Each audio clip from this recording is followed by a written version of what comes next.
To use the paddle grabber, comfortably grip the handles like so. This positioning will allow you to easily open and close the paddles. With a firm grip, simply open the paddles wide enough to grab a large cluster of leaves. To round up leaves, simply glide the paddles on the ground from side to side, shoving leaves into easy-to-pick-up piles.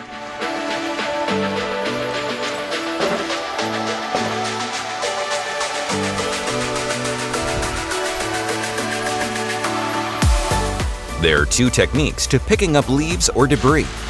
One technique is to clutch the leaves and lift the paddle grabber from both handles. The other technique is to lift the paddle grabber by the handles and the midsection. This technique is used to help leverage heavier weights. To clear street gutters from leaves, simply set the clearing paddle flat on the curb with the backside of the paddle against the curb wall. Then shove the wet or dry leaves forward.